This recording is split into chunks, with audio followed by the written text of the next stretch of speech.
Bismillahirrahmanirrahim. Assalamualaikum warahmatullahi wabarakatuh. Kembali saya mengingatkan kepada saudara-saudaraku semuanya dimanapun berada, khususnya kaum muslimin, dan lebih khusus lagi kepada seluruh warga Nahdliyin, kepada kangkang pondok, santri-santri yang pernah ngawulo kepada kiai, yang pernah dididik oleh para ulama, yang pernah nyantri, pernah ngaji di pondok-pondok pesantren. Saya ingin mengingatkan, belajarlah sejarah dengan benar.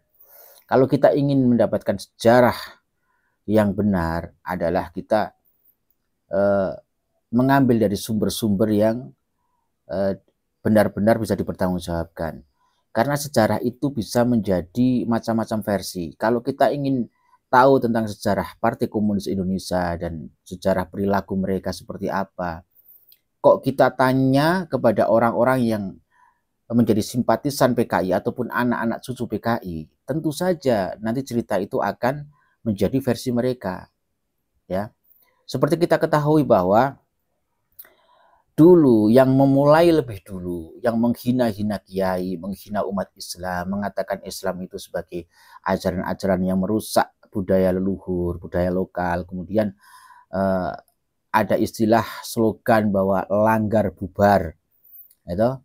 Kemudian santri-santri kudu mati, kiai kudu mati, itu slogan-slogan yang diucapkan, diserukan oleh para simpatisan Partai Komunis Indonesia di masa itu. Yang lebih dulu menghina-hina, mencaci maki umat Islam, mengatakan kadal gurun. Kalau sama santri itu menghina, katanya jongosnya kiai. Ya kalau sama ulama anti, ya. Kemudian dulu yang membunuh santri-santri, membunuh kiai-kiai, membunuh para ulama, ya. Itu siapa dulu, ya. Kemudian di saat umat Islam itu melawan, ya, dulu kemudian terjadilah pembantaian para simpatisan Partai Komunis Indonesia, dibantai oleh kaum muslimin, terutama di situ adalah oleh Ansor, ya. Karena semua yang dilakukan oleh Ansor, oleh kaum muslimin itu sebagai bentuk reaksi karena sudah keterlaluan apa yang dilakukan oleh Partai Komunis Indonesia, membunuh para kiai, membunuh para ulama, membunuh para santri, ya, bahkan termasuk anggota Ansor pun sudah ada yang menjadi korban dibunuh oleh mereka, seperti yang terjadi di Banyuwangi. Di saat umat Islam melawan, mereka dulu yang mengawali, mereka dulu yang memulai, tapi kemudian di saat umat Islam melawan, apa yang terjadi? Seperti kita ketahui bahwa keturunan-keturunan Partai Komunis Indonesia, keturunan-keturunan Gerwani, keturunan-keturunan PKI, dan keturunan-keturunan para simpatisan Partai Komunis Indonesia mengatakan mereka adalah korban. Jadi mereka sebagai pelaku yang lebih dulu membantai kaum muslimin, ya, kemudian di saat dibalas, ya, oleh kaum muslimin, mereka mengatakan mereka sebagai korban. Mereka minta kompensasi kepada pemerintah, bahkan menuntut pemerintah untuk meminta maaf kepada PKI. Maka kalau betul-betul, ya, ini makanya seperti ngedikone putrane Mbah Maimun Zubair mengatakan bahwa kalau kiai benar itu tidak mungkin benci para habaib. Kiai betul, kiai benar, NU sing bener-bener NU itu mesti seneng karo kiai, seneng karo ulama, seneng karo para habaib. Ya. Dulu itu Partai Komunis Indonesia itu yang menyusup, bahkan ada yang menyusup ke NU, ya. Mereka berpura-pura menjadi simpatisan NU, masuk ke dalam pondok pesantren, ya. Untuk apa? Ya tujuannya untuk merusak NU, untuk mengetahui kelemahan kaum muslimin.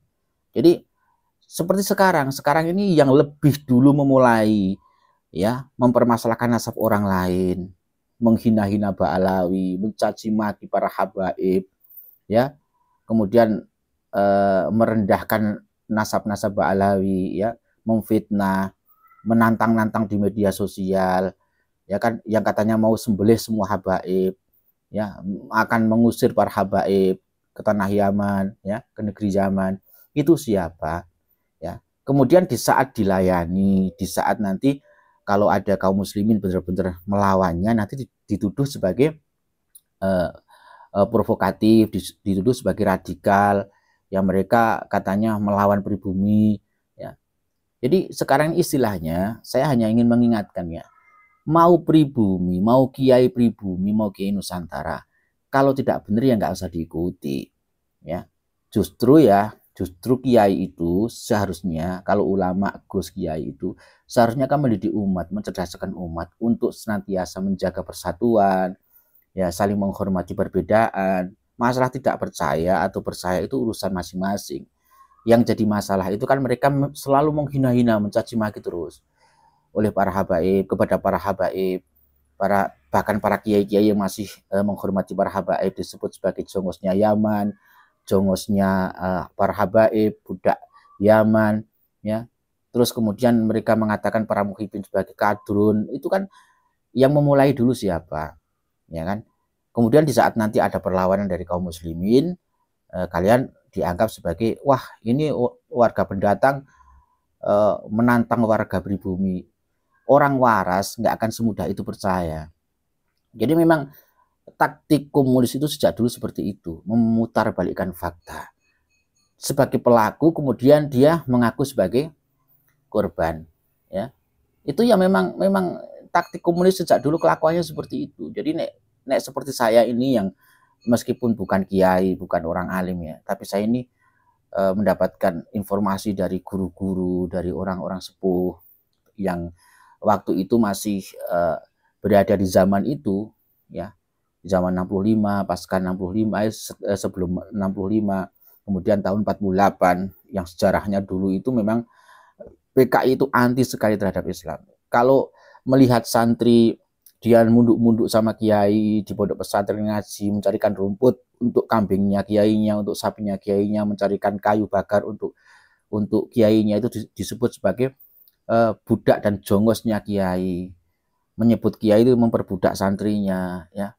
Jadi sejak dulu memang kelakuan PKI itu seperti itu. Kemudian yang memulai lebih dulu membunuh para kiai, membunuh para santri siapa? Begitu dilawan dulu, termasuk yang paling berperan adalah Ansor, ya, yang membunuh tentu saja bukan hanya dari NU tapi seluruh umat Islam waktu itu bersatu untuk menumpas Partai Komunis Indonesia, untuk membantai mereka. Ya setelah mereka membantai kaum muslimin, kemudian mereka mengklaim sebagai korban.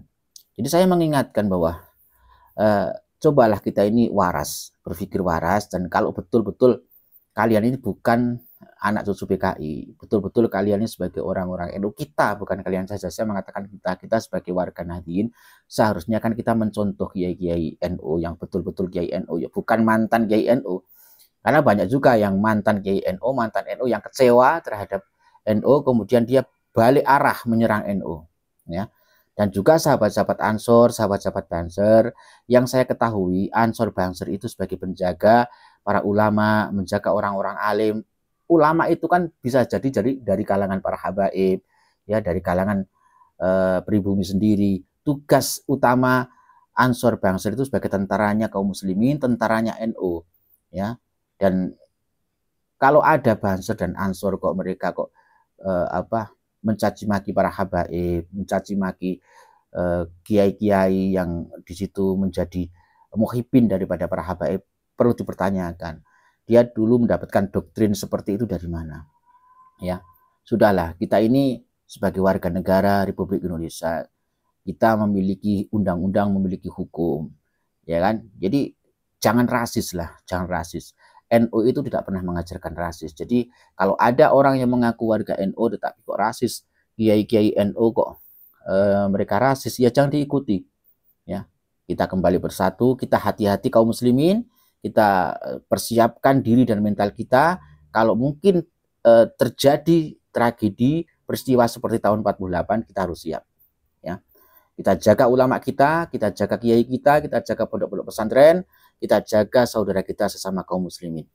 Kita lawan mereka kalau mereka sampai melakukan seperti yang pernah terjadi pada tahun 48. Semoga ini bermanfaat. Wallahu a'lam bishawab.